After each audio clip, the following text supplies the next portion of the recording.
এক পিতা তার সন্তানকে বলছে, বাবা আমি তোমাকে 1 কোটি টাকা দেব, আর সেই 1 কোটি টাকা তোমাকে 1 মিনিটের মধ্যেই খরচ করতে হবে। তবে মনে রাখবা, এরপরে আর কোনোদিন আমি তোমাকে 1টা টাকাও দেব না। তাহলে এখন তুমি আমাকে বলো, সেই 1 কোটি টাকা 1 মিনিটের মধ্যে তুমি কিভাবে খরচ করবে? তখন সেই ছেলে বলল, বাবা আমি আমার ওই 1 কোটি টাকা এমন ভাবে খরচ করব, এমন একটা দোকান কিনে নেব যাতে সারা জীবন আমি ওই দোকানেই কর্ম করে খেতে পারি, আর সেই একটা দোকান থেকে আরো 10টা দোকান যাতে তৈরি করতে পারি, কোনোদিন যাতে আমার আর পয়সার অভাব না হয়। তখন সেই ছেলেটির পিতা বলল, বাবা ধরো তুমি 60 বছর দুনিয়াতে বেঁচে থাকবে, আর এই 60 বছরের মধ্যে আল্লাহ রাব্বুল আলামিন তোমাকে 189 কোটি মিনিট দান করেছেন। এর মধ্যে ঘুম, মজা মস্করা, আড্ডাবাজি আর শিশুকাল মিলে প্রায় 151 কোটি মিনিটই নষ্ট হয়ে গেল।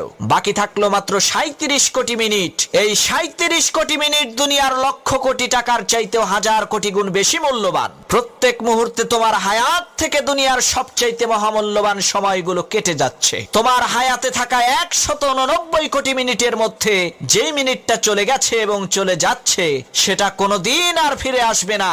এখন বলো, এই 37 কোটি মিনিটকে তুমি কিভাবে খরচ করবে? তখন সেই ছেলেটি বলল, বাবা আমি আমার এই জীবনের 37 কোটি মিনিটকে এমন ভাবে খরচ করব যাতে দুনিয়া আর আখিরাত উভয় জাহানে আমি কামিয়াব হতে পারি।